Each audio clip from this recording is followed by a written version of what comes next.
their operations, stating that 2 women alleged to be Congolese nationals and a Mr. Kachingwe, believed to be the market chairman, have swindled them 2,000 kwacha each for allocation of trading space in the market, which has not happened. One of the victims explains to this journalist that each time the alleged market chairman is questioned about the allocation of trading space after payment was made a month ago, the chairman offloads threats to the victims. They are calling on government to intervene in the matter as they have been chased from their points of operation. So vanabwera maridazi vako office nokamba kuti apa pamalo tikutosani. So letani ndalama tinawapasa matupini ndabwa chabe 1 week atichoka mponi. So apa nakwanisa 1 month nilibepo gulisira vana kunyumba valina njala ndalama vanatenga nibwezere ndalama swafuna kunibwezera wanatenga zingati ndalama vanatenga 2,000 telling them that no, we are going to give you a space where you can trade. At the end of the day, they eat that money. And we have even the audio where somebody was saying, we entered that place so that we should be eating. And there are a lot of people who are suffering there. There are Zambians who are suffering there. There are a lot of Zambians who are suffering there. So we want to say, because our president has emphasized that he doesn't want people to be harassing their fellow friends over the allegation of, oh no, this one is a UPNT cadre, this one is a PF cadre. As chairman, alemba abantu amashina abakweta ali 10 amashopu abakweta ali 20 ngabalemba filano kuya mkulande okwebati mukese mbona abapera na namba nefo fyapo afwe nefo bashitire amalo omulya mukomesa tapali file chitika tule chula fye na nomba tulelo lela ine pamonga national leader ifipe fyandi dampela yonse kuchula na fyo yonse ngawa yako kukuchita threaten nomba fo tuingekala mu market ine pamonga mwina Zambia abale bomba mulya mu market bana mayo mafole na yeka umwina Zambia tapudi so ine chondelira batu afuilishe. Yes. I own a shop at Komesa Market, but I was surprised when I was moving with my colleague Francis to see a lady by the name of Gina. I don't know if she's a thug. I don't know. She just started beating me. In the process, I ran to the police to go and report. She hit me with blows, but I couldn't return. I just ran to the police. While filming, an alleged female chief market security officer threatened to manhandle the traders believed to have been swindled 2,000 kwachas each. Some of the traders rushed to Komesa police post for safety. The alleged security officer says the accusations by the traders are unfounded. What's your issue? My issue is bamene bachita report ngati kuti vantu vamene vanaruvyanya ngati muntu anabera muntu ndrama lekani vamuchita report ku police not kwamba ifya vantu vonse atichita na chipi vantu vanaruvyanya vintu vaso. No, we don't tolerate that. We started this Komesa Market 1998.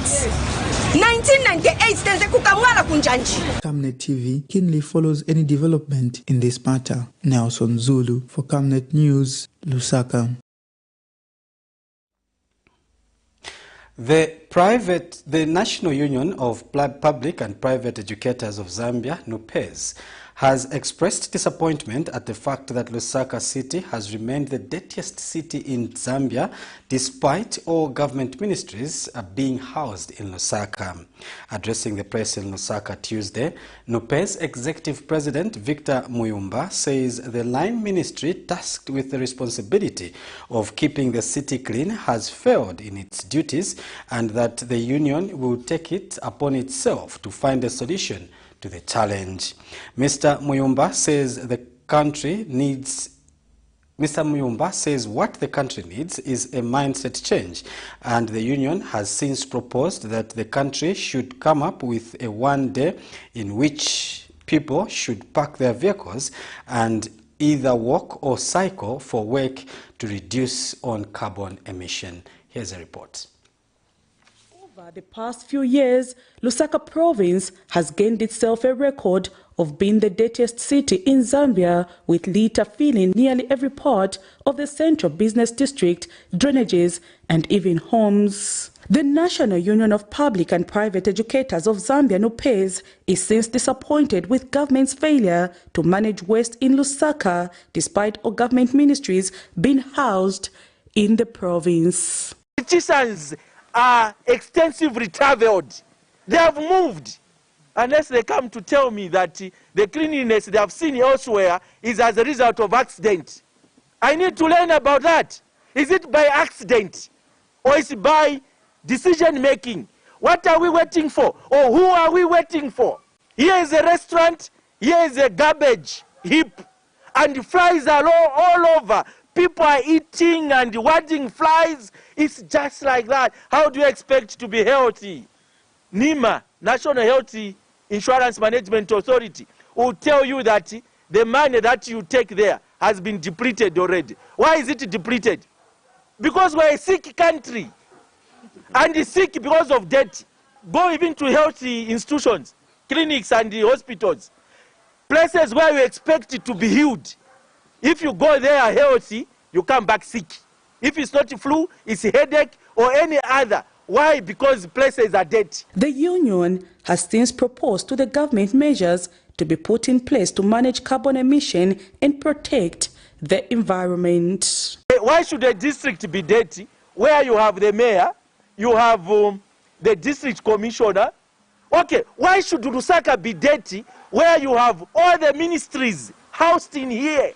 We propose then that the Ministry of Local Government, the Ministry of Green Economy and Environment, the Ministry of Labor, the Ministry of Education should come up with a team that is going to bring about institutional change, that is going to bring about mindset change, that is going to conscientize the public in terms of how we should be clean going forward. Let's have campaigns. The union has also challenged government to effect automatic upgrade of in-service teachers who have obtained higher qualifications, adding that this process has been long overdue. We propose that they do a qualifications audit, and this is supposed to be done per district, meaning a circular is supposed to be done to all the structures up to district level, that each district is supposed to do a qualifications audit, and that this audit should simply be about those that have got education-related degrees but have not been placed correctly. It should go with subject combination. The other issue they need to embark on is that of needs assessment. The union has since pledged to continue speaking on matters that affect the country without fear or favor. Prudence Chota, reporting for Camnet TV News. The Jesuit Center for Theological Reflection, JCTR, has reported that the cost of living for the family of 5 in Lusaka for the month of June 2023 increased by 162 kwacha. JCTR Social and Economic Development Program Manager Muchimbasia Machoka has attributed the increase in the basket to price increases in food items such as beans, cooking oil, bananas, and fresh milk. Ms. Siamachoka says the basket increased to 9,239.5 ngwe from about 9,700 kwacha recorded in May this year. She says the center has observed that the cost of living continues to remain high and attainable for the vast majority. Cost of living for a family of 5, as measured by the Jesuit Center for Theological Reflection, JCTR, Basic Needs and Nutrition Basket in the month of June 2023 in Lusaka stood at 9,239 kwacha, 0.45 ngwe. This signifies an increase of 161 kwacha, 0.52 ngwe. The basket's upward movement can be attributed to price increases in food items such as beans, cooking oil, bananas, and fresh milk. Downward movements were noted in the prices of vegetables, other fruits, and charcoal. During the month under review, the Zambian kwacha continued to depreciate against major currencies such as the United States dollar. The currency did strengthen towards the end of the month following the announcement of the country's debt restructuring agreement. Reviewing the basket trends, JCTR observes that the cost of living continues to remain high and unattainable for the vast majority. At mid-year point, the cost of living in Lusaka averaged at 9,100 kwacha, with the national average basket standing at 6,400 kwacha, significantly higher than the average monthly income of 4,215 kwacha as per labor force statistics. Lusaka Chief Resident Magistrate Davis Chimbwiri has warned independent Lumezi Area Member of Parliament Munia Zulu to attach seriousness to his criminal case, as lack of it will result in more consequences. Magistrate Chimbwiri issued the warning to the lawmaker shortly after granting him a 200,000 kwacha bail in his own cognizance, with 2 working sureties in similar conditions. On Friday, the 7th of July 2023, Magistrate Chimbwiri revoked Mr. Zulu's police bond in a case he is facing 3 counts of libel and fined him 200 kwacha for contempt of court. Here's a report. The subordinate court could not go without sending a strong warning to independent Lumezi Area Member of Parliament Munia Zulu shortly after granting him bail. Lusaka Chief Resident Magistrate Davis Chimbwiri, who has granted the lawmaker's plea of bail application Tuesday morning, advised Mr. Zulu to attach seriousness to his criminal trial, as failure to do so will result in him facing more consequences.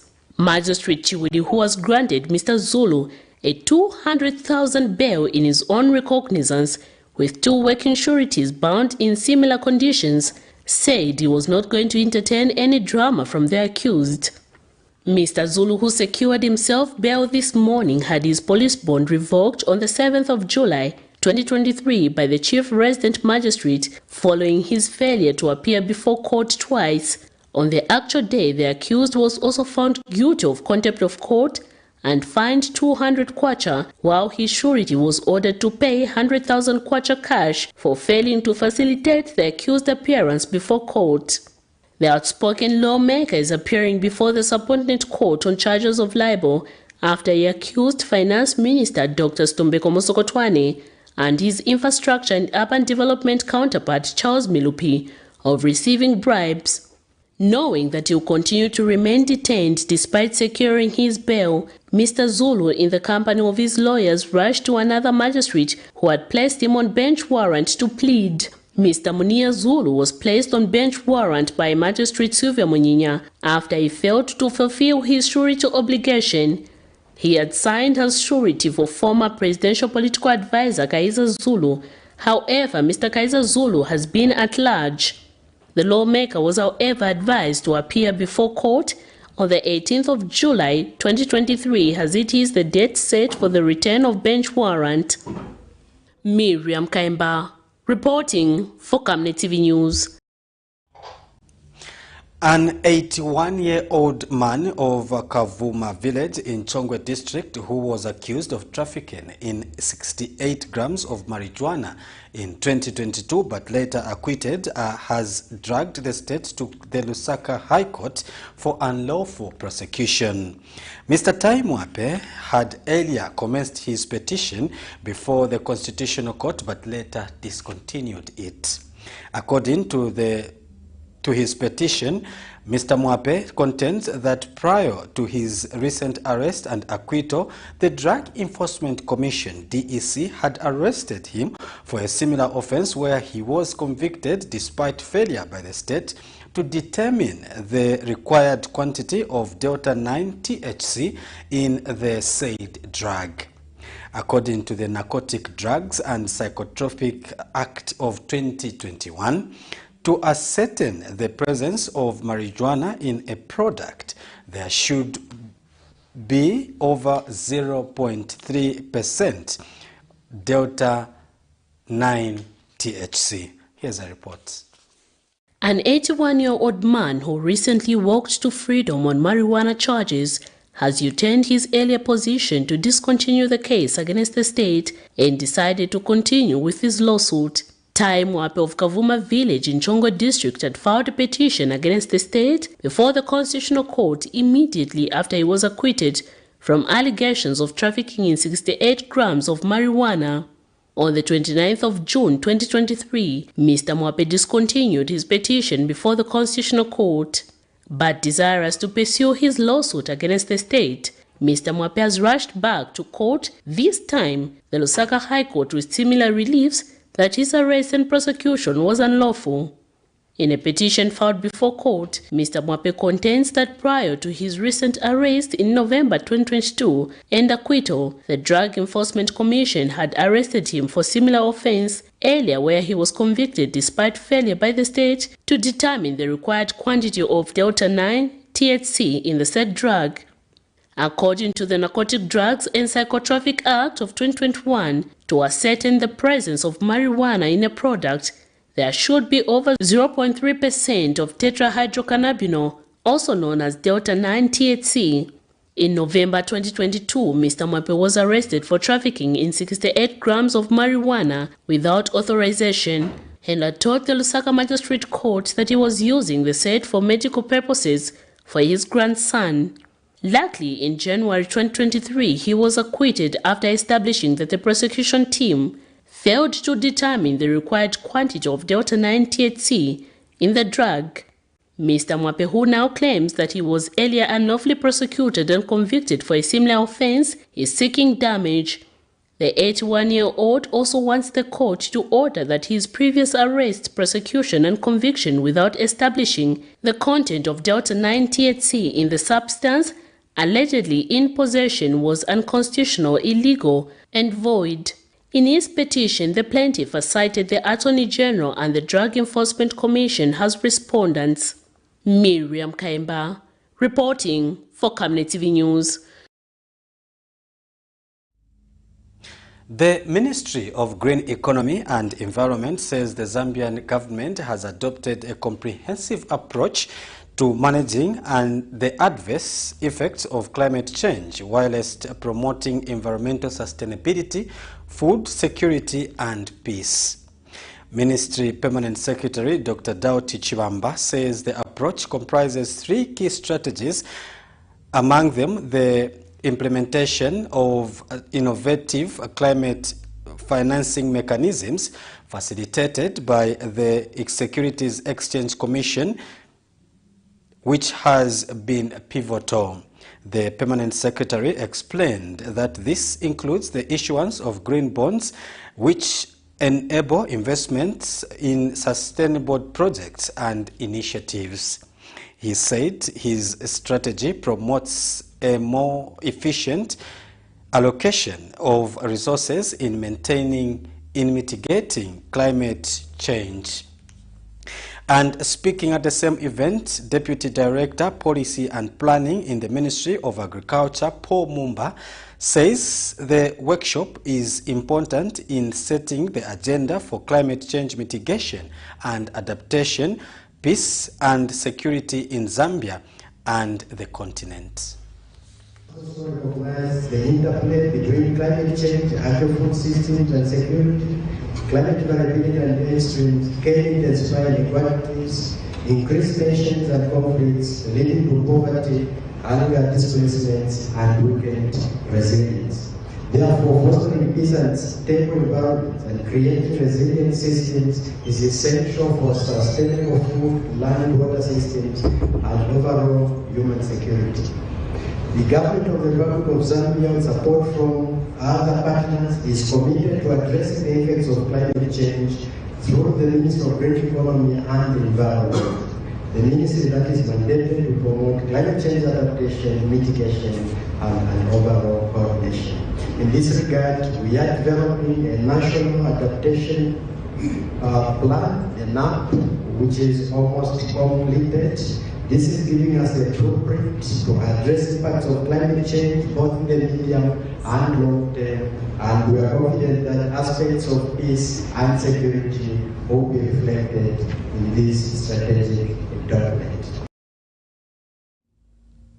On that note, we break for some commercials. We have more in international and sports news. Don't go away. Get all the latest updates in court news only on Camnet TV.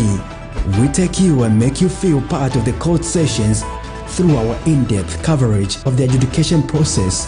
Get informed on those who have been arrested, delayed and denied the police bond or bail victims, persons taking plea, court adjournments, verdicts, and those administration issues in the judiciary. Camnet TV is on channel 274 on DSTV, channel 25 on GoTV, and find us on channel 106 on Topstar. You can also follow and give us a like on our social media platforms. Camnet TV, not just another channel. Welcome back, and now in international news, the Spanish Coast Guard rescued 86 migrants from sub-Saharan Africa on Monday aboard a boat found near the Canary Islands. Spotted earlier by the rescue plane, the boat's 6 women and 80 men were brought to the port of Aiguenegu on Gran Canaria, where they were greeted by Red Cross workers who provided them with medical care. Rescuers were at the time searching the area for a vessel with around 200 people on board that left Senegal on the 27th of June. For this and other international stories, we monitored African news. The Spanish Coast Guard has said it rescued 86 migrants from sub-Saharan Africa on Monday aboard a boat near the Canary Islands. The 6 women and 80 men on board were brought to the port of Aiguenegu on Gran Canaria, where they were provided with medical care. The rescue comes as a search is ongoing for a missing migrant boat that left Senegal in late June, with around 200 people on board. Monday's rescue was initially believed to be the same boat, but the Spanish Coast Guard is unable to confirm whether the missing vessel is still adrift. Dangerous Atlantic crossings have surged in recent years as migrants seek to reach Europe via the Canary Islands. 7,213 migrants arrived on the islands by boat in the first 6 months of this year. The days pass slowly here. There isn't much to do but clean, cook and wait. These Rohingya refugees have been at this temporary shelter in northern Indonesia for more than 6 months. The boat journey was difficult. We had enough food in the beginning until it ran out. We floated on the water for a month and the engine stopped working. Luckily, we received help from another boat. When we arrived, I didn't even know where we were. Here, many Rohingyas say they finally feel safe after years of living in crowded and increasingly dangerous refugee camps in Bangladesh. And before that, escaping widespread violence by security forces in Myanmar. There are 19 children here under the age of 5 living at this temporary shelter in Pidi. Many of the parents here told Al Jazeera their only hope is that their children can get an education and have a better life than they did. The refugees have their basic needs met here. There's somewhere safe to sleep and enough food for everyone. Health workers visit the shelter several times a week. We cannot say their living condition in Aceh is ideal, but I guess this is the safest place for them at the moment. But Indonesia is not home for the refugees. They cannot legally work here, and it's difficult to send their children to schools. As Southeast Asian foreign ministers meet in the Indonesian capital, Jakarta, human rights groups criticize the failures of the ASEAN regional organization.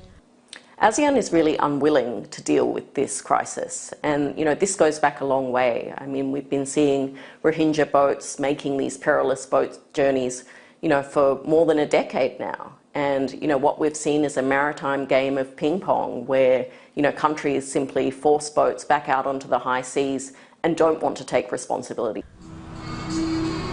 Back at the shelter, there's even the occasional dance class intended to be a chance for Rohingya children to make friends with their new neighbours. For Muhusana, such festivities are a rare, welcome distraction. She and her 4 children have no passports, no money, and no plans for the future. We were in a similar prison-like place before, and it's the same here. So there's no hope. I want to go to a country where my children can find peace.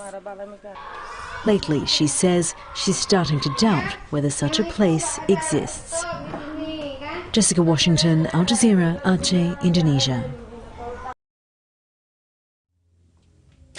And now in sports news, Zambia national football team has beaten Seychelles by 4-2 at the ongoing Holibets COSAFA Cup Championship in South Africa. The Chiporoporo boys will have to wait for results from other groups to confirm qualification to the semi-finals of the tournament.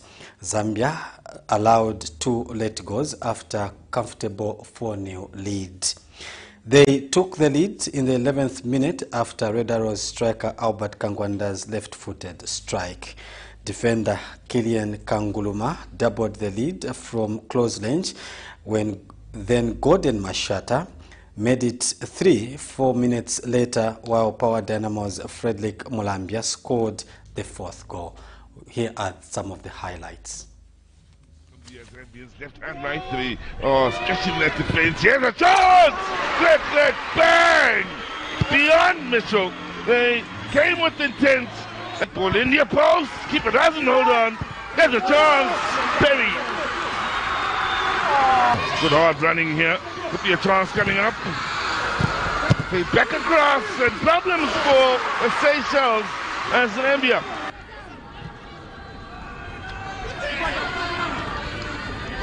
Now, chance for goal number 4, and there you have it, the Zambians. Would you call it a body check? I think the defender tried to check him and lost his footing. We'll have to go back some time for the last time they scored 2 goals. And there you have it, they've scored 2. On that note, we come to the end of the news, but before we go, another look at the stories that made the headlines. Alleged cadres swindle traders at Lusaka's Comesa market. Teachers Union blasts government over sanitation challenges in Lusaka. In international news, 86 migrants are secured by Spanish Coast Guard. And in sports news, Zambia beats Seychelles by 4-2. Before we go, we now look at the Camnet verse of the day, which comes from the book of Zephaniah, chapter 3, verse 17. And it reads, "The Lord your God is with you, the mighty warrior who saves. He will take great delight in you, in his love. He will no longer rebuke you, but he will rejoice with you in singing." That's it. That's all we had for the news at 12. Don't forget to join us for another bulletin at exactly 19:30 this evening. On behalf of the entire news crew, have a blessed afternoon. Hey, join me, Amazing Katamanda, on the weekly gospel show for those exciting and interesting interviews with your favorite gospel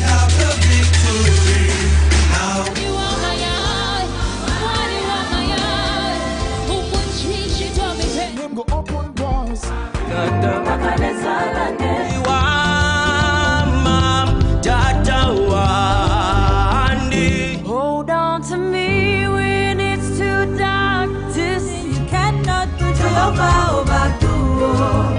Hallelujah. And this time around, we are bringing to you entertainment news and the countdown, as you guys are able to nominate your top 3 favorite music videos of the week.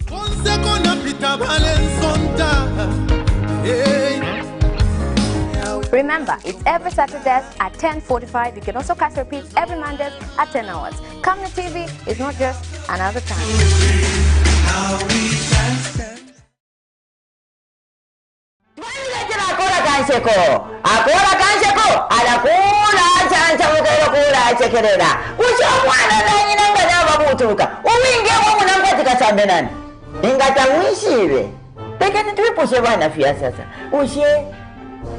Umwana na nyina ingana babuturuka uwinge wo munankwatira sambe nani mwe ikushya ina ikushenya abo mwikere nabo It's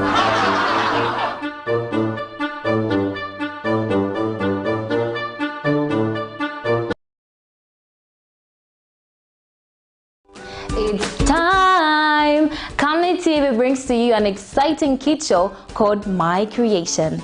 Join me, Sarah Chandamagazagia, to interact with kids with special skills and talents between the age range of 9 to 17. This show will come to you every Saturday at 13:30 on Camnet TV, not just another channel.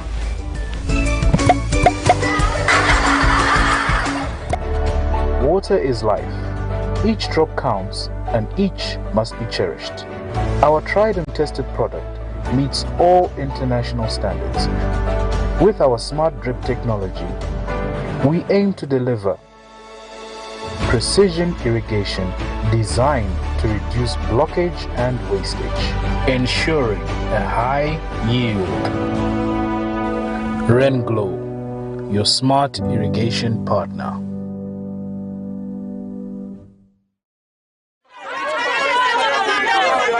For immediate coverage of any breaking or latest news in Zambia and around the world on Camnet Television, call the numbers on your screen.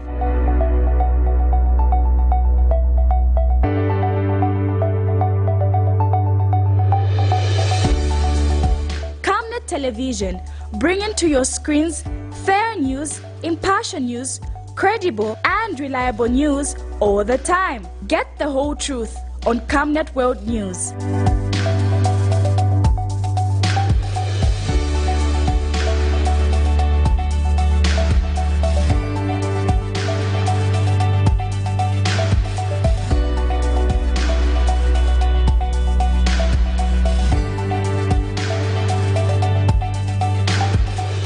Camnet Television, not just another channel.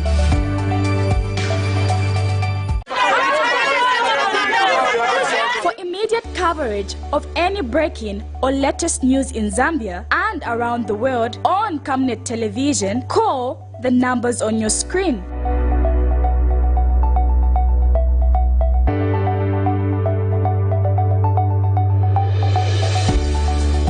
Camnet Television, bringing to your screens fair news, impartial news, credible and reliable news all the time. Get the whole truth on Camnet World News.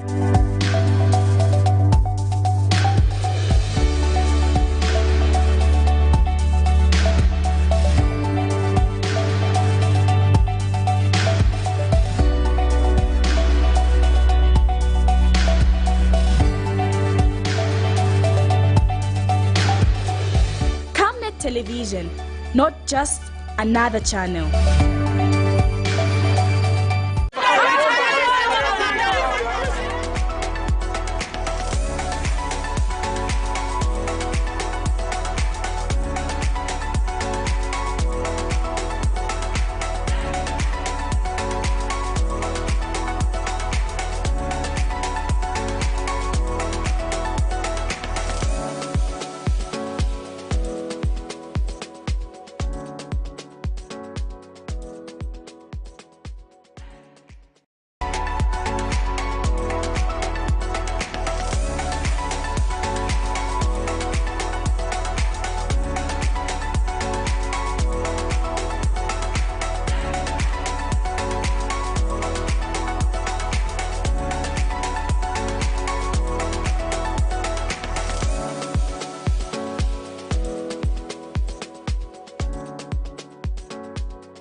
Thank you very much for joining us for today's lunch cafe on Camnet TV. My name is Marco Kwakozi. Now, this is a program that comes to you every Mondays, Tuesdays, Wednesdays, and Thursdays at exactly 12 hours. We start with the midday news, and then we get into various segments of the lunch cafe right here on Camnet TV. Now, remember that we are broadcasting to you live on channel 274 on DSTV, channel 25 on GoTV, and channel 106 on a Top Star. So those are the channels you can catch us on your decoders. But also remember that we are live on social media and on Facebook. We are on a Camnet TV page, so you can just follow that particular page, like it, and then you can follow us on that particular page, because we are streaming live on that page. We are also on YouTube, and the channel is Camnet TV as well, so you can go to YouTube.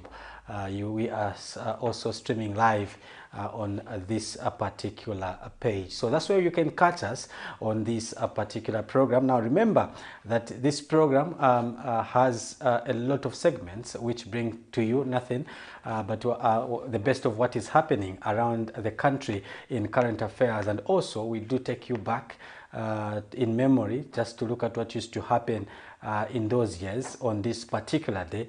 And so today we start with the Emerging Stories segment, and now on this segment we give you stories, hints of stories that are currently happening in the field right now, as we get some heads up from our reporters that are in the field around the country. So we start our Emerging Stories segment with a story coming from the UPND, and this one says the United Party for National Development member Bene Hajombwa has urged citizens to vote out members of parliament who will not facilitate development in their constituencies. Let's have a look at this.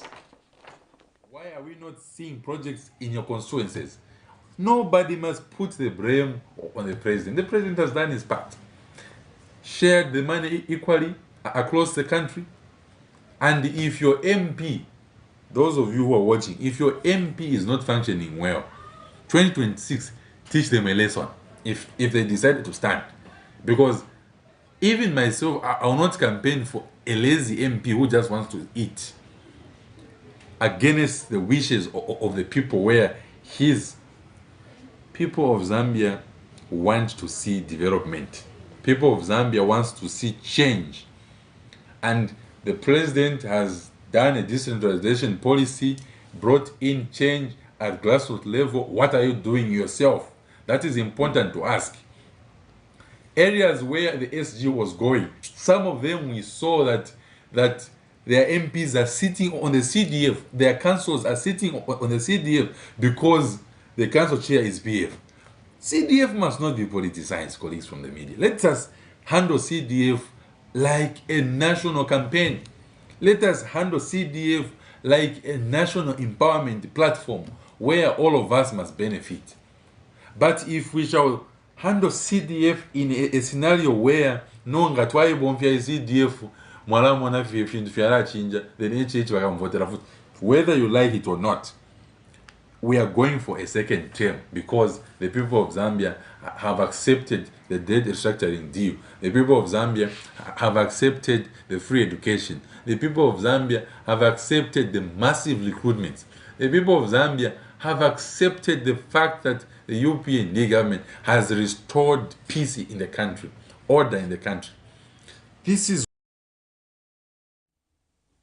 So that is a story that we expect in our 19 hours menus.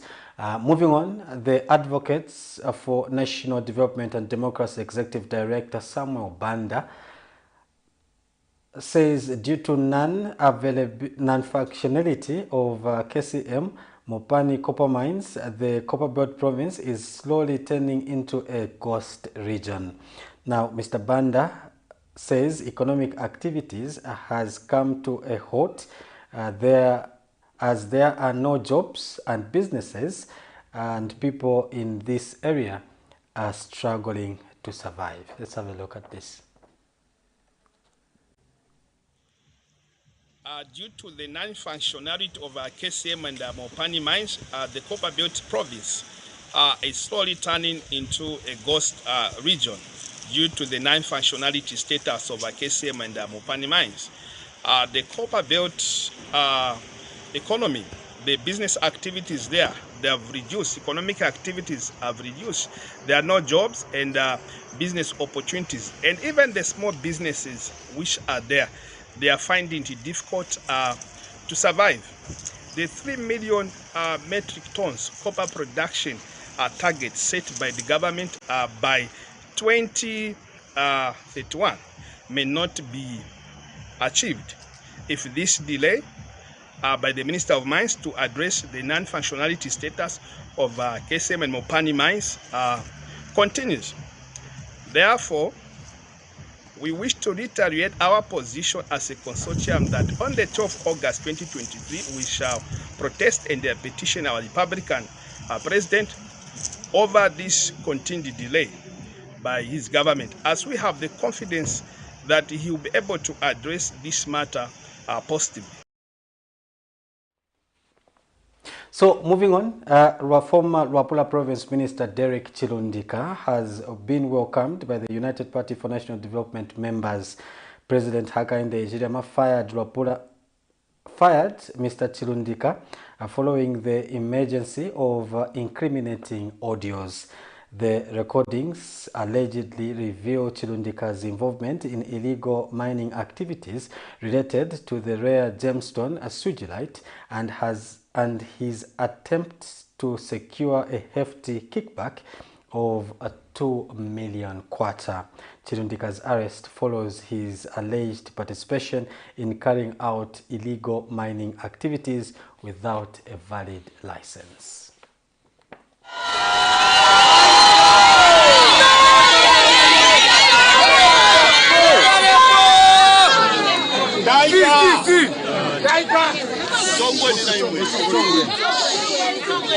Natotera sana bakumpokerera kunganda kumweso mwambo upange chongo abantu kirera ngo batina bakwishi bati muntu weso etina kitamu apa mubirule ompeko wa kalipa etinko kolesana okulanda lero ndera ndatiresa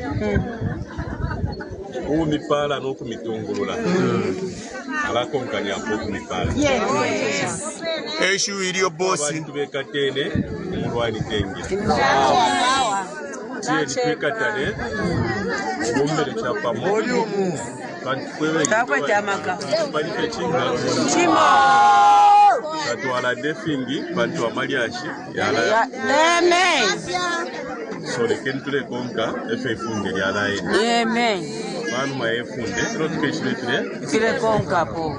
Bachindemwe bakochinga. Chimo. Pano lyandinga member of parliament Changa is on you at Changa. Yes.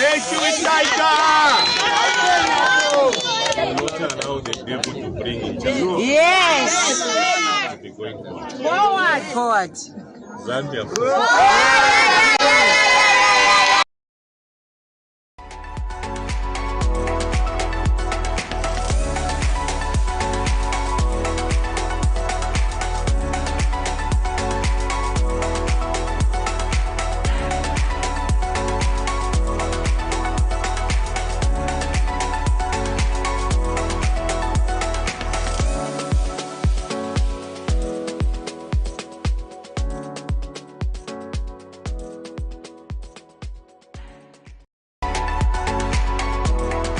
So that is the story, basically talking about the former Luapula Province Minister Derek Chilundika being welcomed by members of the party in Tanga constituency, where he is the member of parliament. So those are the stories that we expect to be in our 1930 evening news tonight, as we expect more stories from our reporters who are on the ground, making sure that they keep us informed of what is happening around the country. So that's it for the Emerging Stories segment. And now we get into the next segment, which is the Forgotten Stories segment. But before we do that, let's take a short break and we'll be back with the Forgotten Stories segment. Water is life. Each drop counts and each must be cherished. Our tried and tested product meets all international standards. With our smart drip technology, we aim to deliver precision irrigation designed to reduce blockage and wastage, ensuring a high yield. Rain Glow, your smart irrigation partner.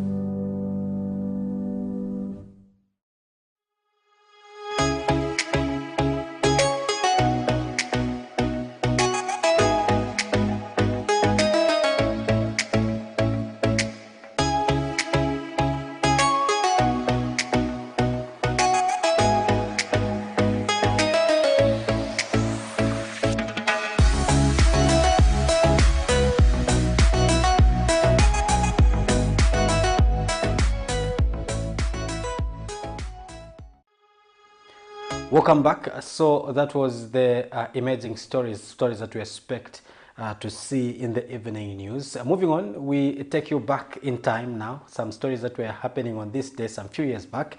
And we start in 2020. On this day, the PF and UPND cadres clashed in Mufulira at a named radio station where UPND leader Hakainde Hichilema featured on a program via telephone. Now, there was a serious exchange of punches between the rival groups as people watched helplessly. Political fights seem to become the new normal in Zambia, just like COVID-19. On Friday, Patriotic Front, PF and UPND cadres clashed at Mafekan radio station in Mufulira on the Copperbelt, where UPND President Hakainde Hichilema was being featured. We have no need to fight against each other. When people differ with your opinion, it's not a cause for fighting.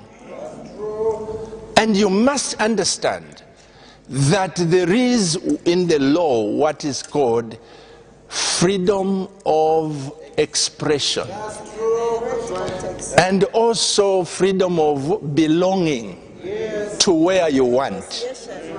Freedom of association, that's right. Stop bringing and inciting these things. When PF cadres went to disrupt the programming, UPND supporters moved in to protect the station and its staff, especially that their leader was appearing on the said radio station. And all of you who were fighting in Mufulira, all of you cadres who are ferried from different towns to go and protect leaders, you lack senses. And I say it without apology. When your mother and father brought you on earth, he did not donate you to pangas. He did not donate you to slaps. He donated you to greatness. And so all of you that are fighting, all of you that are instigating the people to be fighting against each other, you are also witches. Here is an advice. Have you ever seen our President Edgar fighting HH? They are slapping each other. The people who are enjoying leadership are not fighting. You, who are just waiting for Fitenges, are fighting. What kind of nonsense is this? He ends by calling for peace and unity among political players. Mwema leaders mule kwata koluse. If you're nanda no kulando kwewat, imwebe ne mwema leaders. Our President, HH, Vakambwili, Vanevas Mumba, Vanawakwi, everybody, mule kwata kwenshita ya kuikala pamu. And laugh together, and eat together, and tell your people, ukwebati fitule nwati, tulelanda, na imwe, if you're mule chita, there will be no panga in this nation. Kalan Muchima reporting for Camnet News in Osaka.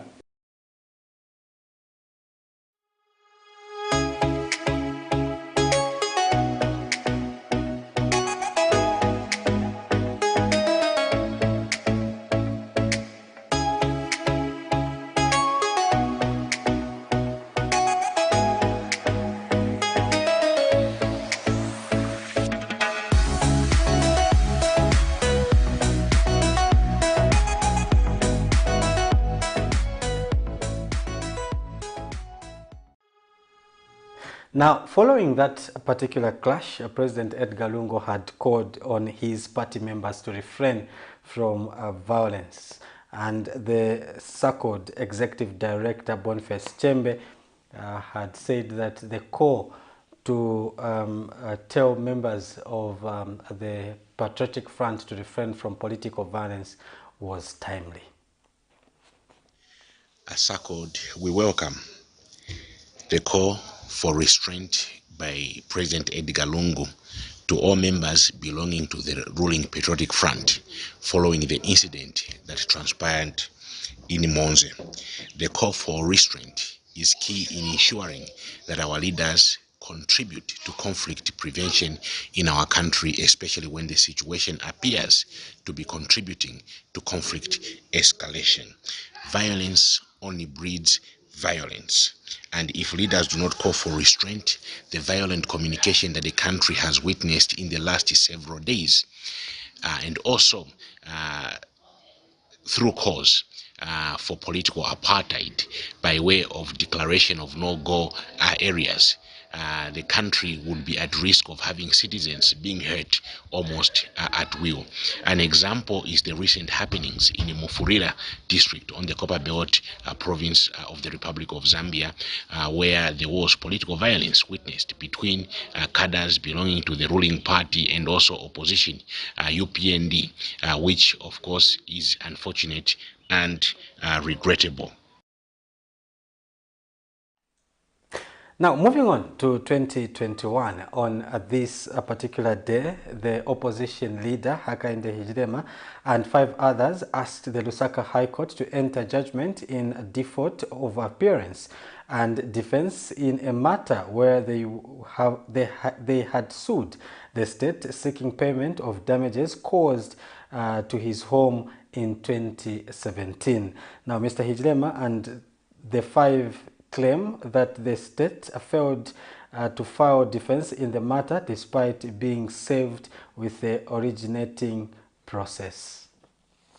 The country's largest opposition leader, Hakainde Hichilema, who had recently commenced legal action against the state in the Lusaka High Court demanding compensation for forced imprisonment on allegation that he committed treason when his convoy allegedly failed to give way to the Republican President Edgar Lungu's motorcade, Limulunga Road, in April 2017. However, Mr. Hichilema, plus 5 others who had cited the Attorney General as the defendant in this matter, have U-turned from their earlier decision to prosecute the matter and are now requesting the court to enter a default judgment in their favor. In this matter, Mr. Hichilema, Hamusonde Hamaleka, Halowa, Chakwa, Mulilanduwa, and Mulea Hachinda wants the court to compel the state to compensate them damages equivalent in value of money and the person's belongings lost when they were apprehended at Mr. Hichilema's home in New Kasama in 2017.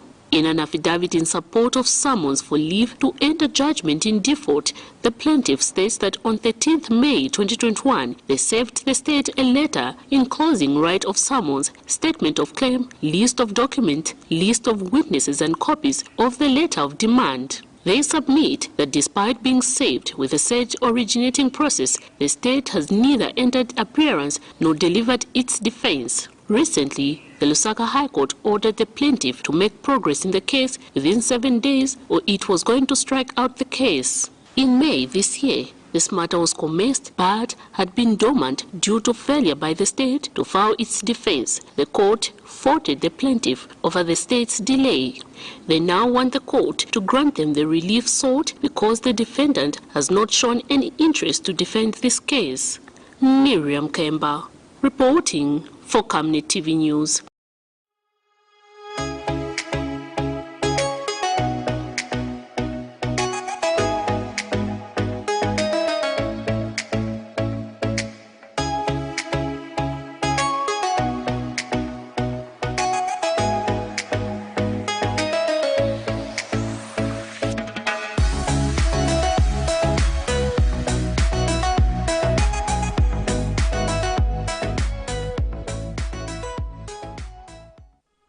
Moving on, in the same year 2021, on this day, aspiring parliamentary candidates in Chawama and Lusaka Central filed in fresh nominations following the resignation of some candidates. Let's have a look at this. There was a heavy presence of police as 4 parliamentary candidates for Chawama constituency filed in their nominations for the second time. The fresh nominations come following the resignation of leadership movement candidate Ntazana Musukuma, who has joined the PF. The 4 political parties include the Patriotic Front, the United Party for National Development UPND, and the Democratic Party DP, and the Socialist Party. The Camnet TV news crew took time to speak to some candidates, and the issue of education was prominent, and PF's Tasila Lungu bragged that they have already started upgrading Chawama Basic into a high school using CDF fund. I plan on taking over where my predecessor, Honorable Stanley, has left off. On the priority is a secondary school in Chawama. Those works are already underway. We're upgrading this secondary school.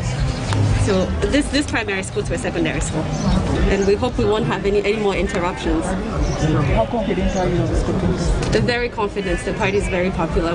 We've done a lot of work in Chawama constituency. Yes. The Socialist Party said it is well placed to represent the people of Chawama and understands their needs, further stating that they would build a completely new high school if they win the polls. I've taught at Shimemu, I've taught at Watasha, and I've taught at Kamara South.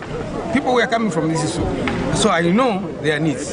I like our brothers and sisters who have come to get the votes now. They are welcome, but they should be able to understand that they do not understand the problems the way I understand those problems. So we are just asking our people here in Chawama to think twice. This party, Socialist Party, is party for the poor and the humble. United Party for National Development candidate Port Fatembo made the declarations of facilitating the construction of a high school and vowed to unite the constituency by removing cadres in public facilities, in markets and bus stations. That from Jonawad to the embassy there, no card will be found in markets. That's good, that's good too. Need to return to Chawama because there's no need to fight each other. Yes. On Sunday, you go and pray. On Friday, you go in the mosque and pray. We don't need that under the leadership of Bakainde Chirema, the leadership of Port Fatembo, and all the councillors here. Patrick Soko, Camnet News.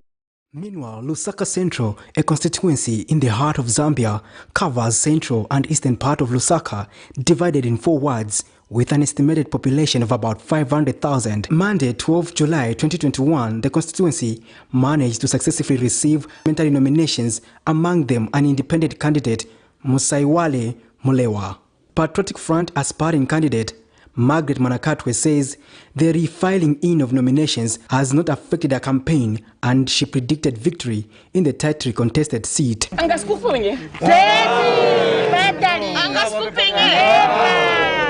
Never. This is PF. Very strong. We believe as long as the process of campaigning is again clean, fair, no fighting. It's a clean campaign. We're going to win cleanly. We haven't started campaigning today. We've been campaigning over the 5 years, and our work speaks for itself. So we believe that this process has not hampered us in any way. I believe that we really need to concentrate a lot of our energies on the women and the youth, and to make sure that they are gainfully employed, or they themselves are employing people in their small businesses. It's absolutely imperative. And also to ensure that all our citizenry have got water, sanitation, to be able to open a tap and have clean water. And the Democratic Party candidate says the people of Lusaka Central deserve better, and that can only happen when the Democratic Party is in office and its leader, Hari Kalaba. The people are still resolute. The people are still determined. Change in Lusaka Central is imminent. Change in Lusaka Central is a must. And so we haven't in any way been affected. No. To the electorate? Well, Lusaka Central deserves decency. Lusaka Central deserves sobriety. And this is a voice that I am coming with. Lusaka Central, especially those that have been marginalized, downtrodden and forgotten about, need to be heard. And I'm basically fronting myself and being that voice. So vote for DP and Harry Kalaba and Mashindi Ntambo for Lusaka Central.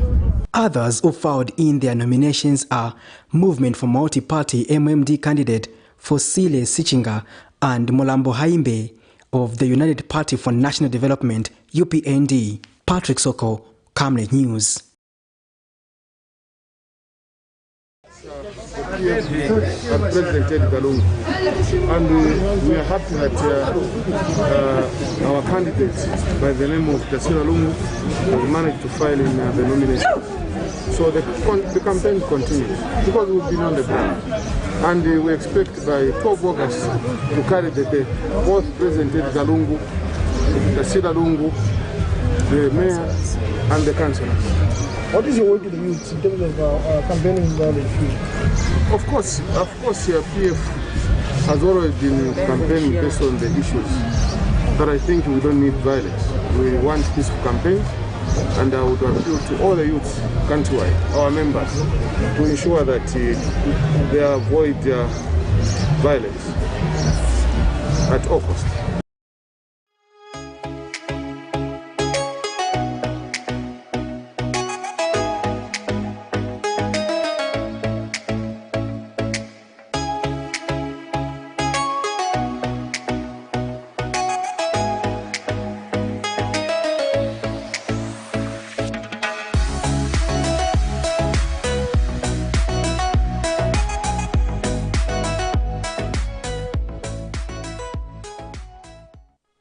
So that's it. That's what was happening in 2020 and in 2021. We did see stories from 2020 where the cadres had clashed in Mufurila, and also another story where President Edgar Lungu had told his followers to refrain from violence, and SACOD was actually happy with this move and said it was very timely to call for members of political parties to refrain from violence.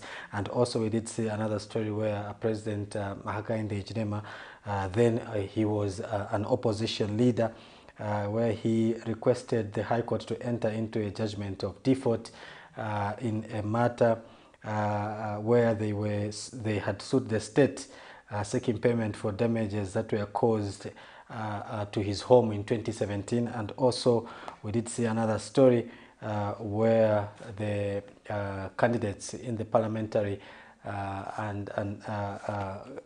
election in Chawama and Lusaka Central were filing in their nomination. Now this was after some other candidates had resigned and withdrawn from the race, and so they had to do fresh nominations, and that was in Lusaka Central and Chawama constituencies. So those are the stories we picked from our Forgotten Stories basket. Now moving on, we will be getting into the other segment, which we call the viewers' reactions. Now before we get into the viewers' reactions, we are going to be having our analyst Patrick Soko just to give his view on some of the stories that we are carrying this particular afternoon, and then we will move on to getting your phone calls on the numbers that are on the screen, or alternatively you can go to our Facebook page, which is Camnet TV, and then go to the comment section of this particular broadcast. Leave your comments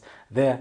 We'll be more than happy to see what you think about the stories that we are carrying this particular afternoon. So we take a short break, and when we come back, we'll be getting into the viewers' reactions. Get all the latest updates in court news only on Camnet TV. We take you and make you feel part of the court sessions through our in-depth coverage of the adjudication process. Get informed on those who have been arrested, delayed and denied the police bond or bail victims, persons taking plea, court adjournments, verdicts, and those administration issues in the judiciary. Camnet TV is on channel 274 on DSTV, channel 25 on GoTV, and find us on channel 106 on Topstar. You can also follow and give us a like on our social media platforms. Camnet TV, not just another channel. Get all the latest updates in court news only on Camnet TV. We take you and make you feel part of the court sessions through our in-depth coverage of the adjudication process. Get informed on those who have been arrested, delayed and denied the police bond or bail victims, persons taking plea, court adjournments, verdicts, and those administration issues in the judiciary. Camnet TV is on channel 274 on DSTV, channel 25 on GoTV, and find us on channel 106 on Topstar.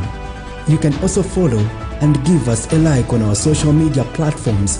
Camnet TV, not just another channel. Get all the latest updates in court news only on Camnet TV.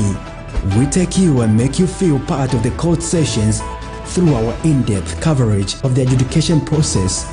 Get informed on those who have been arrested, delayed and denied the police bond or bail victims, persons taking plea, court adjournments, verdicts, and those administration issues in the judiciary.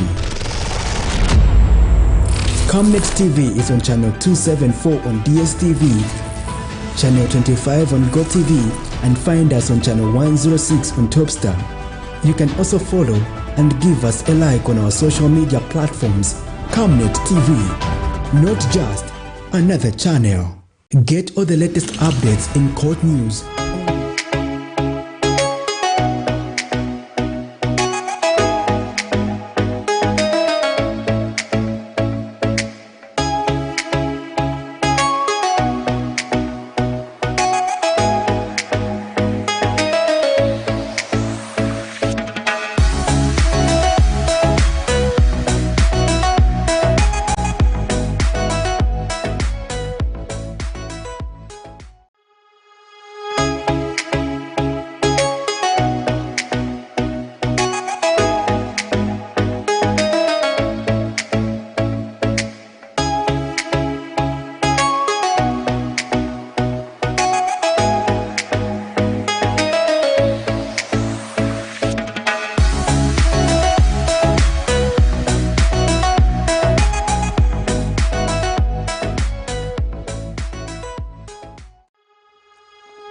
Welcome back. So you are still watching the Lunchtime Cafe on Camnet TV, and this is the viewers' reaction. We are glad now to be joined by Patrick Soko, who is here just to give us his thought as regards some of the stories that we are looking at this particular afternoon. Now remember that you can also get in touch with us and give us your thought on the numbers that are on your screens. Alternatively, you can go to our Facebook page, Camnet TV, go to the comments section of this particular broadcast, and then leave your comments there. We'll be more than happy to see what you think about what we are discussing this particular afternoon. Soko, it's always a pleasure to host you on the Lunchtime Cafe. Welcome to the program. Thank you, and interesting stories that you had there on the emerging stories as well as the forgotten stories session.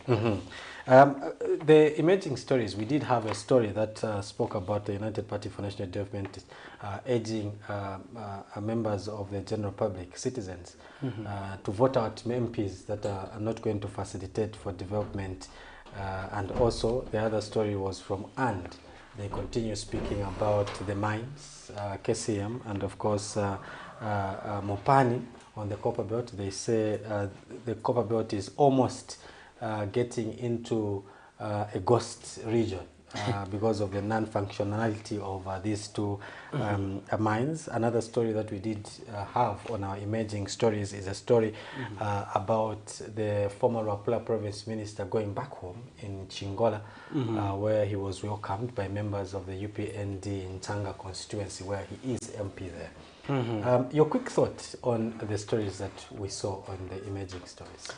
Interesting enough, some of the stories there are the occurring stories. Let's say the story where the UPND member Benaya Chombo is talking about issues pertaining to voting out non-performing members of parliament, especially pertaining to the utilization of CDF. This is an interesting story in that true, those who are not performing, I think they do not deserve to be kept in office. However, we also have to look at what is the interest, what is his interest also. Does he have other interests? So we have to also be looking at those issues to say who among members that are non-performing. Is it referring to members within the UPND or members beyond the the ruling party and those who are on the opposition side? However, whether why members of parliament are usually are voted is because they have been appointed to facilitate development, not initially taking development to the people using their own resources, but lobbying the government machinery to be able to undertake various development projects. That's their duty. So, but sometimes I may agree with him, because you'd find that in parliament there are those members of parliament who just say, question. That's where they end at. They do not even ask a single question in parliament. But now, if you cannot ask the ministers responsible for you to facilitate development, how do you see development in your backyard? So those are things I think we need to be consistently talking about. The other aspect is under the Constituency Development Fund, for instance, the Ministry of Local Government and Rural Development is key in that this issue of CDF COSI is under them. And they are supervising various councils. So when we are looking at these issues, we need to pay attention. As a member of parliament from the opposition, are you relating with the ministry? Or you are saying we are not good colleagues in the house, so I'd rather not waste my time asking about CDF. If they don't want to give me, they should not facilitate. And I also remember us hosting a parliamentarian, should have been last week. He was explaining that, for instance, they do look at issues of engaging those people who are supposed to be implementing. He described a member of parliament as a CEO of the constituency, in that the CEO supervises the people, and the CEO has to look at all the people that are involved to say, you, Bwana Council Secretary, how much progress are we making? So that's how they help out these people in terms of facilitating development. So if you as the CEO, for instance, you are not pressing these people to act and do the right things, it becomes a problem thereafter. So ultimately, you see, we have to pay attention to these issues. If we are not paying attention to them, you discover that it goes out of hand, and you discover that in your constituency you'll be lagging behind, while other constituencies are seeing development. So ultimately, if you look at it, this is how, as a member of parliament, you need to facilitate. So if programs are not moving, what do you need to do? You need to engage those responsible. We have the CDF committee. We have the councils. The councils are instrumental in the implementation of CDF. So we just hope that all the members of parliament by 2026 would have done their homework, would have implemented their CDF projects, and make sure that the money is utilized to foster development, because each constituency is getting 28.3 million kwacha. That's not small money, because compared to the 1.6 million kwacha which they were consuming previously. So now that they have huge resources, how are they utilizing it? So we would want to see these resources being put to use so that they can serve their intended purposes. So you are watching the Lunchtime Cafe on Camnet TV, and remember that this is the viewers reaction segment where you can call us and give us your views as regards the issues that we are looking at this particular afternoon. We do have Patrick Soko in the studios just giving his thought on some of the stories. Before we leave the issue of CDF and members of parliament, we did have a story some 2 weeks ago, I think, where a member of parliament, Ronald Chitotera, did mention that they are facing challenges in his constituency because members of the ruling party want to almost get all the contracts CDF related, and then if you find another contractor to work on a certain project, there will be other members from the ruling party that are going to petition. Exactly. And that derails development in such constituencies. For me, it's an opportunity for us to iron out these issues. So every problem should be faced as an opportunity to do the right thing or to correct the mistake or the problem. So how do we correct this narrative? I think it's about engagement, you know.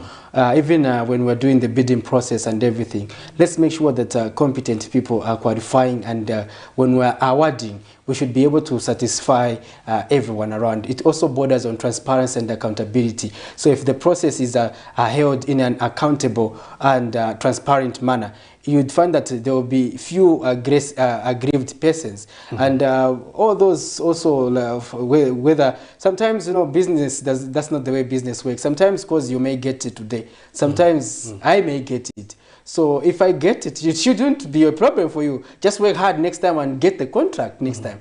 But sometimes these understandings, people do not understand that narrative, and they feel you can also use your political muscle to just make sure that you reverse the transactions and probably the tender comes to you. But those are some of the teething issues that collectively we have to find solutions to pertaining to CDF. But don't you feel that it's about the guidelines, and people must understand the process of picking a contractor? Yes. Everybody must bid, and as you have put it, it's either you're picked or left.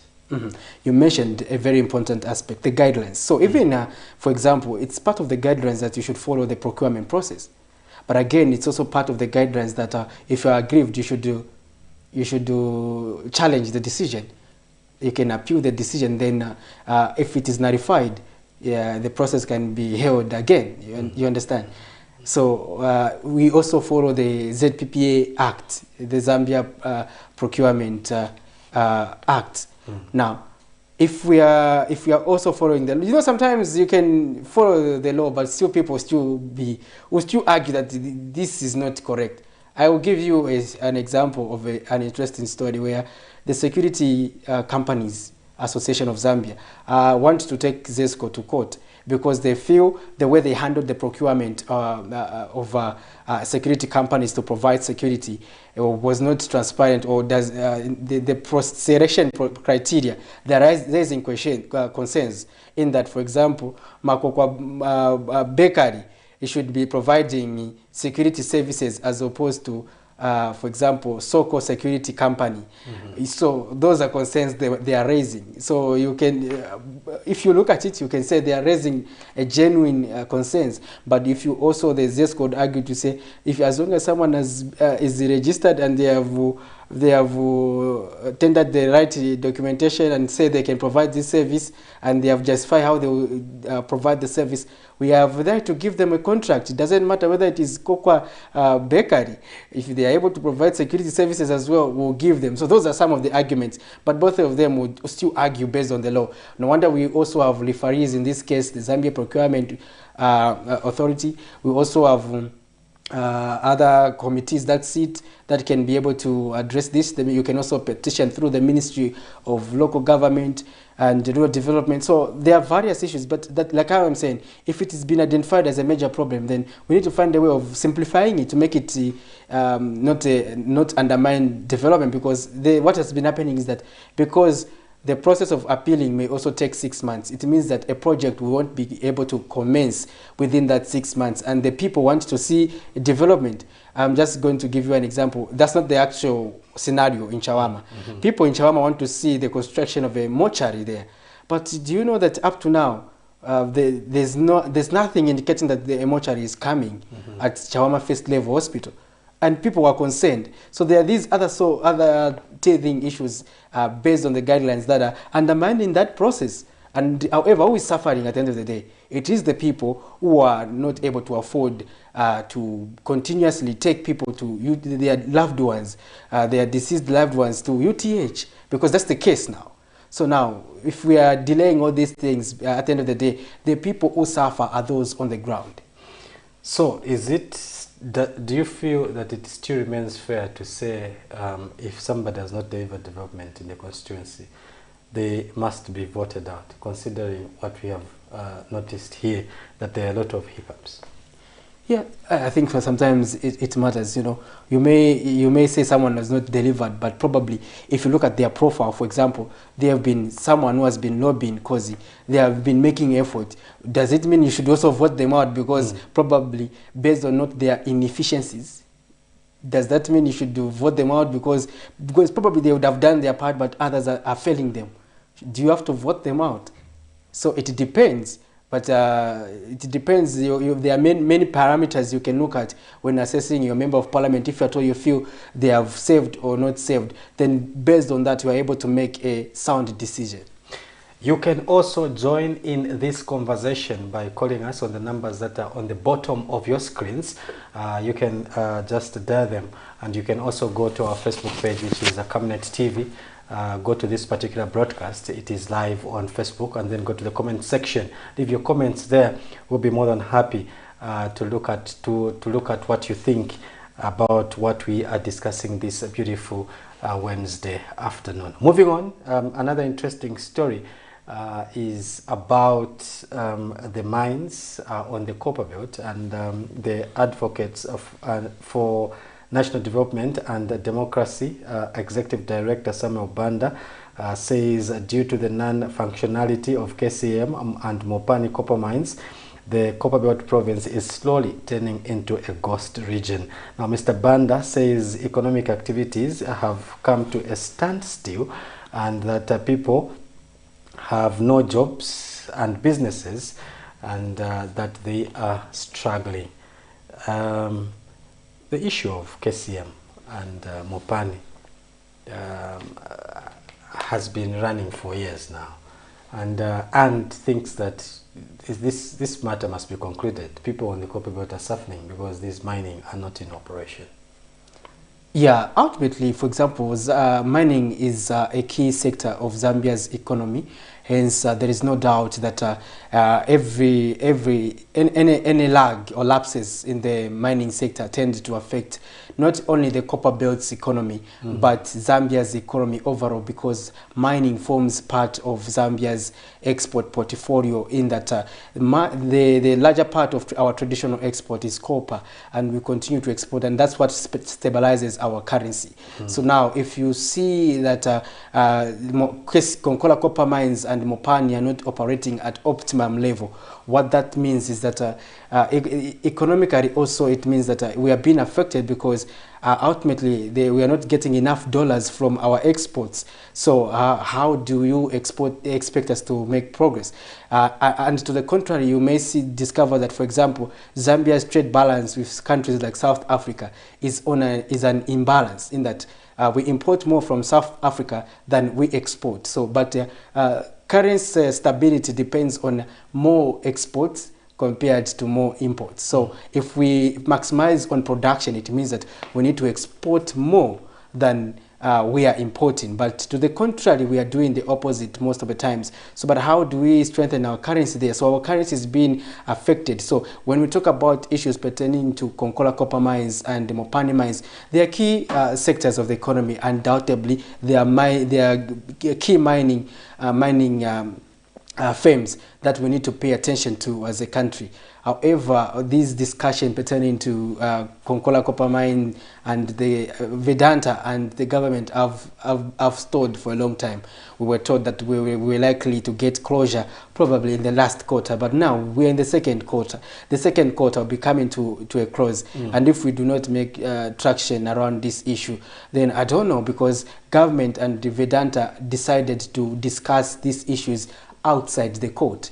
That was an agreement. Now, how are these discussions being handled? Why are they protracted? So the Ministry of Mines is duty bound to inform the nation regarding the progress they are making in these discussions, whether positive or negative. Zambians need to understand, they need to know of what is happening, because at the end of the day, mining suppliers or contractors on the Copper Belt, workers on the Copper Belt, citizens on the Copper Belt are affected. So we have to ultimately find a solution to this problem. So you can join in the conversation shortly. We'll be opening the phone lines, and you can call us on 0973167840.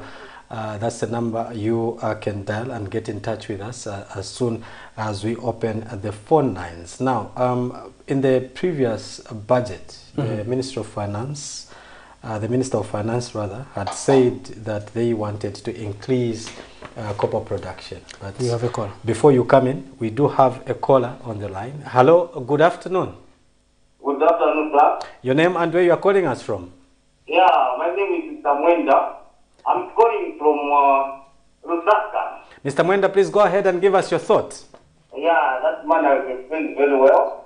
Yeah, I should go on with that, good explanation. Oh, thank you. Thank you very much, Mr. Mwenda. We really do appreciate your contribution. Thank you very much. So you can also get in touch with us on the numbers that are on your screens if you want to give your thought on the issues that we are looking at this particular afternoon. Before we took in that call, we were talking about the Minister of Finance having mentioned in the previous budget that the government intended to increase the production of copper. KCM and Mopani being in this state. Do you feel that we are headed in the direction of increasing production? If you look at mining output, we're not doing as we should. At some point, we had overtaken the DRC, and now we are trading against the DRC in terms of copper production. They are ahead of us. So if we are looking at going, should be 3 million metric tons in 3 decades, isn't it?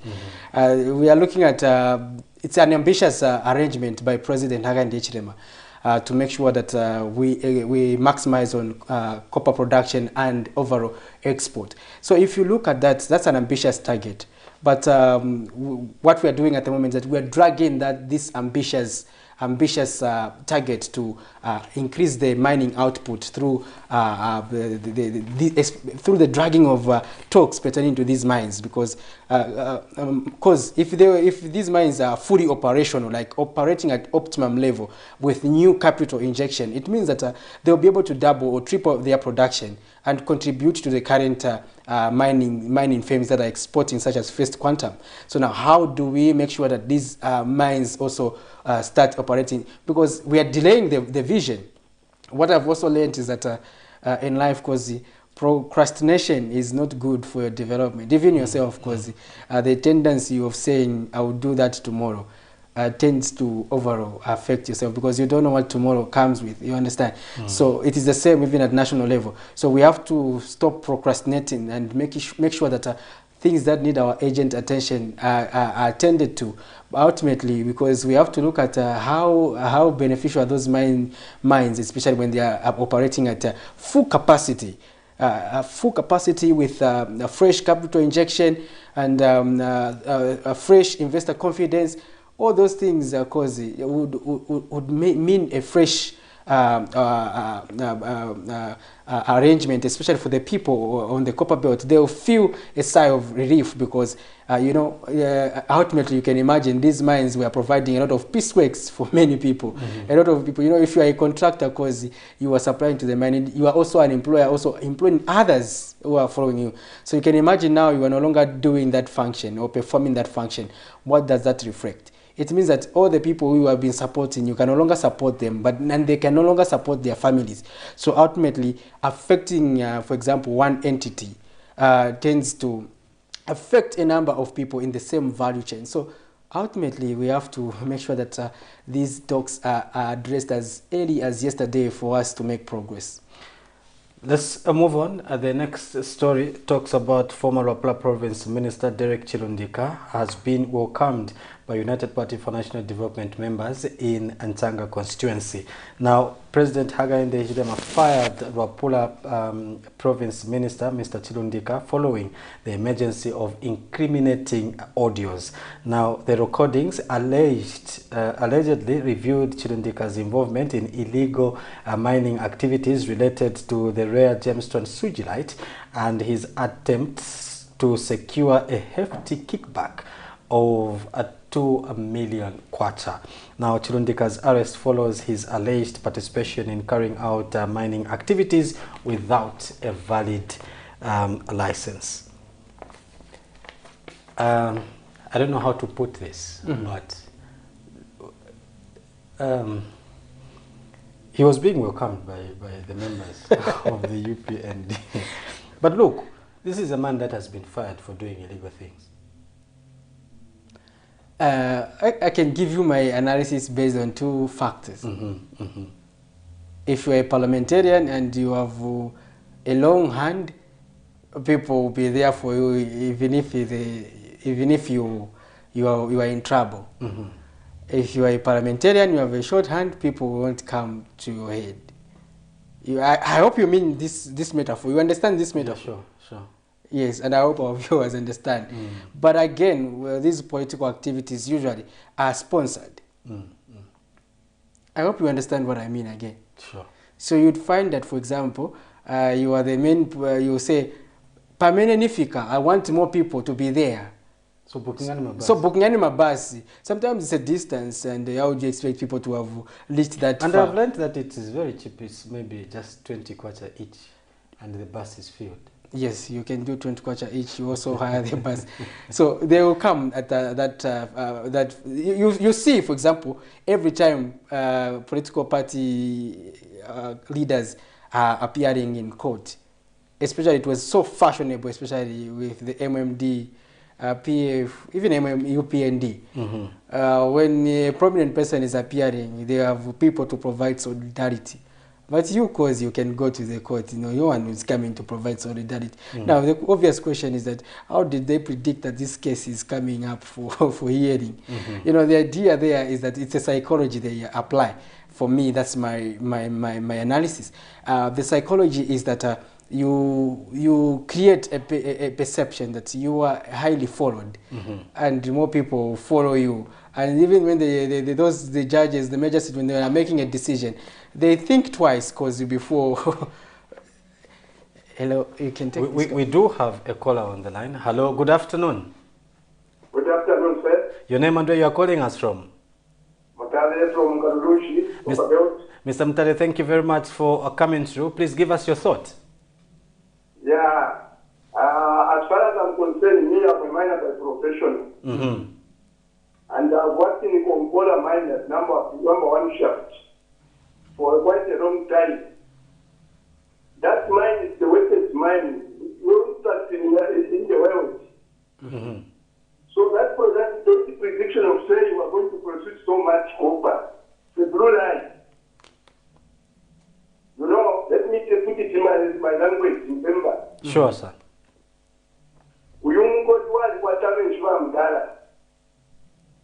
So, if I want to get a show for a student, and when I'm invested, I don't have a thing.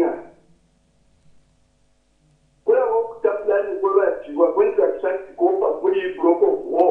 We need to extract copper water. It can take you maybe 2 years in Kenya to have a stop to get more water.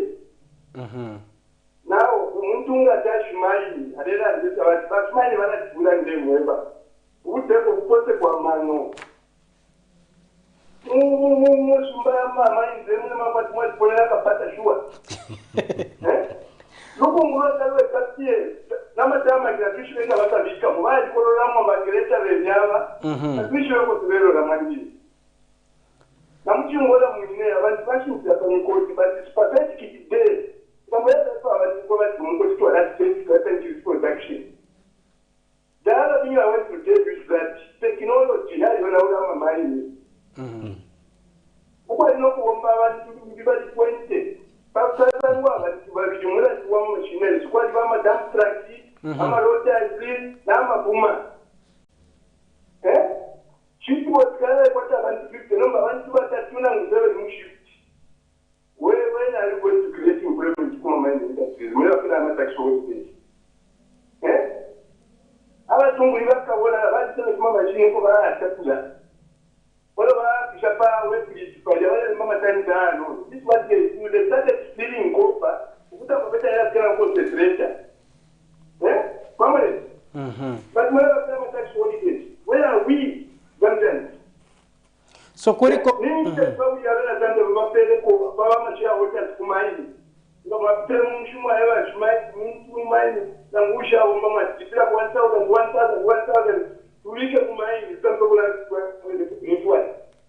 stop us from doing that? But we have to come and assist us. No. I think I've talked too much. That's your problem. Thank you very much, sir. We really do appreciate your contribution. I'll try and explain what he said in Bemba. My Bemba is not very good, but I think he was saying he works at a section they call Shaft 4 on the mines, and that there is too much water, and that the projection of increasing the output is a blue lie, according to him. He said a blue lie is difficult. You can spend almost 2 years just pumping out water before you start digging out copper. So that is what he says is on the ground in the mines. That is what, or maybe should we say that is what is in the pits. He went on to say the state of mining towns is a sorry sight. Dust all over. They don't even know when these areas will be, these areas, whether they will ever see tarmacs. Otherwise, it's just graded roads. And then he complains also to say this digitalization and bringing in of machines, a lot of people have lost employment. Mechanization. Yes, a lot of people have lost employment. He says where you expect maybe 20, 30 people to work, there are only 2 people because there's a grader or a front and what loader they call them. So those are some of the issues that our previous caller brought out. Your quick reaction? From whatever he said, there's nothing that is out of context. Everything is well contextualized. Now, on the aspect of, for example, doubling production, is that the mine would just be among the added. They may just supplement the other existing mines in terms of contributing to the output overall. Not KCM alone or Mopani alone producing that ambitious target. It's impossible. You get it, eh? But collectively throughout, wherever we are mining in the country, then we get that output. I think that's the government projection, isn't it? Sure. Not solely relying on those 2 outputs. But overall, he also highlighted those challenges that are they are faced. But however, he also brought out interesting aspects. He brought out issues pertaining to tax holidays, and also brought out issues relating to what has mining done for the copper belt, for example, in areas where mining activities are taking place in the country. What has mining done? I think I agree with him. If you see the most of the mines, like mining communities, you cannot even see a 5-story building in a mining community, Kozi. But these are areas that are hosting mines that are getting huge sums of resources, because those minerals bring a lot of money. There's no doubt and no excuse about that.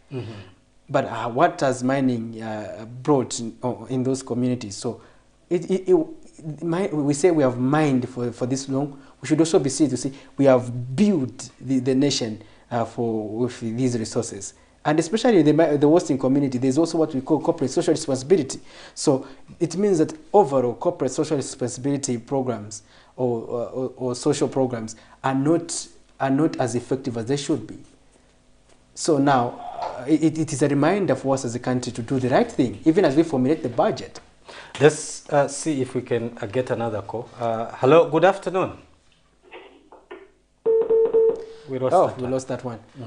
Yeah, so I was explaining this point, Kozi, in that if you look at the mining communities, I'll give you Kawe. What are the people got to attribute apart from those ditches and apart from suffering from lead poisoning? You understand? Now we have to make sure that now in this modern era, when we're talking about mining, we should be able to show, to say this is what it has done for us. Now we even have issues pertaining to manganese mining. Okay, manganese poisoning. We saw people who were behaving as if you may think that it's funny, but it's a strange disease that emerged in Selenge there. And how do we address those issues? We just get to benefit from the negative effects through such diseases or outbreaks. So how do we address that? Collectively, like our previous caller was saying, we need to make sure that these things are working for us. He mentioned another interesting aspect pertaining to how Zambians should be made to be involved. He says, let's contribute money. Everyone else is contributing money to this mine, then we are mining collectively. You understand? when we say, no, this is a mine for the community, and we put the leadership there, I think people can be able to do the right thing and mine. And the beauty about if Zambians are mining is that all the resources remain in the country. So we do have another caller on the line. Hello, good afternoon.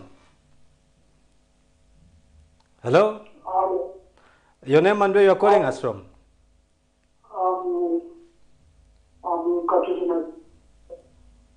Come again? Please go ahead, sir, and give us. Go ahead, sir, and give us your contribution. We are having a pretty bad line, Kozi. Okay, so we had moved on. We were talking about the issue of Honorable Chiundika having been welcomed in Chingola. Yeah, all those things now. We just look at the circumstances that brought him into contestation with the law, and that's undertaking mining activities without a license. And this is also the infamous story of involving a very lucrative mineral in the name of sugilite, which is part of the emeralds. So now, the emerald sector, Zambia is among the largest producers of emeralds, in case you're not aware, Kozi. We have one of the largest mine that is co-owned by Zambia and foreign investors running the emerald sector. But however, just like the other sectors, we need to make sure that we enhance our footprint in this mining sector. For me, increasing the footprint, it also means that we also look at beyond that, we look at value addition. I think value addition, that's where we can create more jobs. Like our previous caller did indicate, for example, with this advancement of technology, it means that we can no longer employ as many people as you can, because we are competing with machines. So this machine is able to do the work which, let's say, 50 people used to do. Let's say digging a pit or something. You no longer need them to dig that pit. The machine will do that for you. And if you go to sophisticated other countries, they use sophisticated technology whereby in the entire value chain, you just need one person to operate the machines. You see, they are running from this point. They just manage the machine. The machines are working on their own.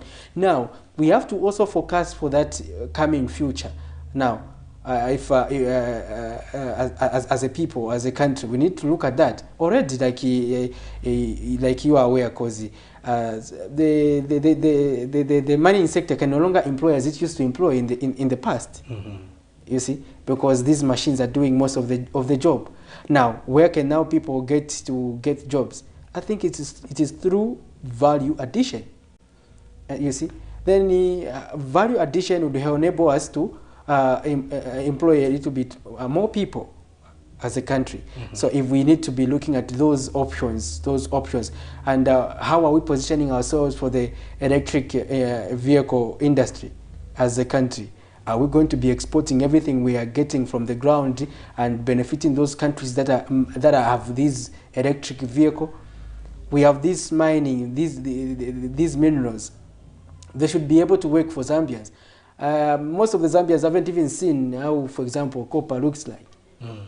You know, you might have been privileged because you do undertake those tours to go to these facilities to during familiarization activities. But others haven't even seen. But this is a mineral that is being mined in Zambia. People are not even aware of sugilite. Like myself, I've not seen sugilite with my naked eyes. I've just seen it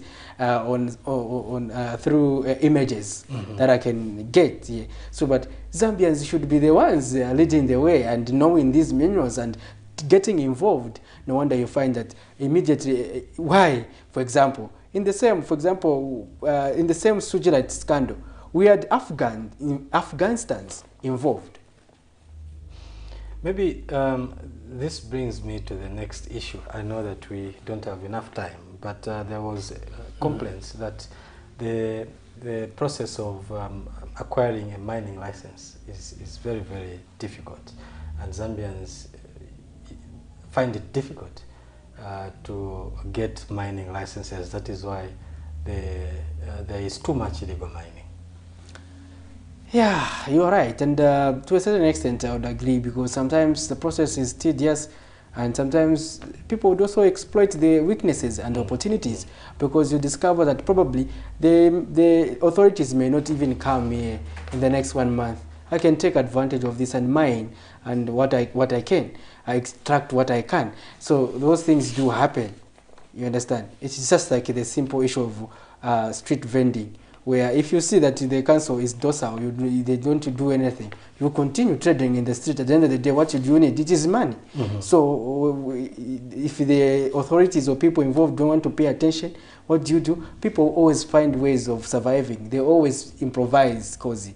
So if you as people are put in office, are not saying that, people always improvise, and illegal mining will continue affecting us. And just like President Hakainde Hichilema at one point did indicate that they wanted to regulate mining to make sure that things are coordinated. But if we do not do that, we may breed insurgents.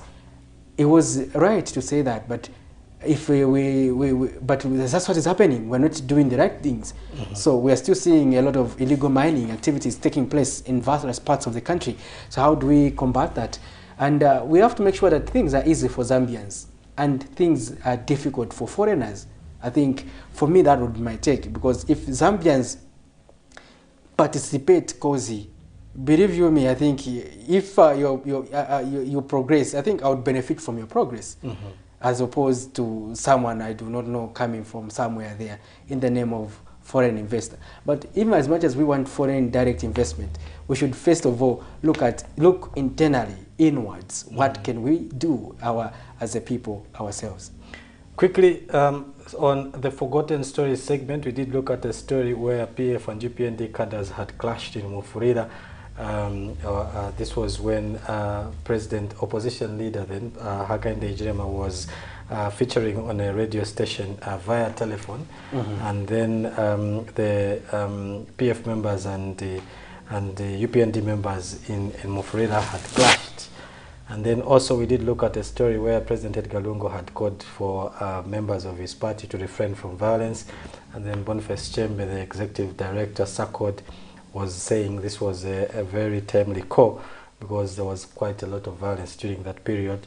And then in 2021 we did look at the story of the then opposition leader Hakainde Hichilema and 5 others calling on the High Court to enter in a judgment of default of appearing and defense in the matter where they sued the state for payment, seeking payment for damages caused to his home in 2017. This was when the police raided his residence in New Kasama. And the other story we did look at was the filing in of nominations by candidates from Chawama and Lusaka Central.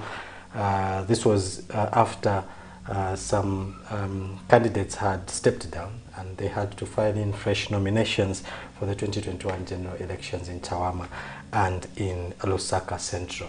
I know that we have less than 3-4 minutes now. Quickly, you can pick 1 or 2 where you can give us your thoughts. For me, I would pick on the violence story.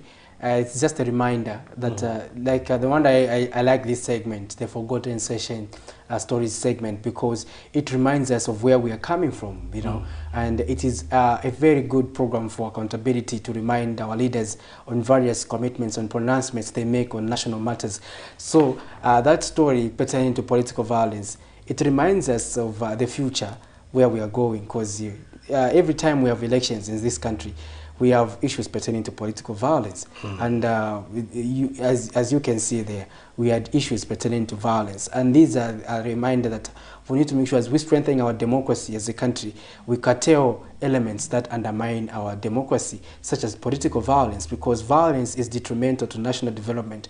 Let's see countries that have entered into violence or countries that are ravaged by war. Look at the destruction. Let's say Ukraine. Look at Ukraine, the Russia-Ukraine war. Look at how Ukraine has been brought to the ground, Cozy.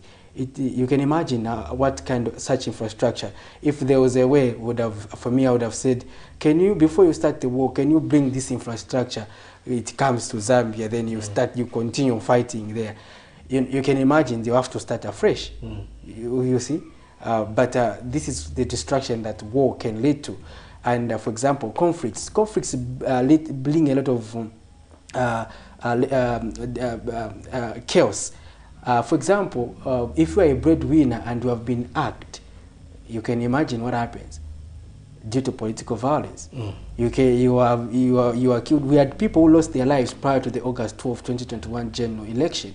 Where are the families? For me, this segment tends to remind us to say we need to go back. For example, there's commitments we saw, for example, from the leaders from both the PF and the UPND who were talking about we are going to compensate the family of the deceased following this death or something. But where are they? Are they taking care of the education of these children? To a certain extent, these are things we need to follow up as the media. So we'll have to, it's a reminder. So this session tends to remind us. And looking at, for example, that story which called for fresh nominations in Chawama at Lusaka Central also, it tells us to say, our constitution, there's something wrong there. Can we fix it? So it is reminding us that constitutional reforms, Kozi, are inevitable. So we are almost coming to the end of the program.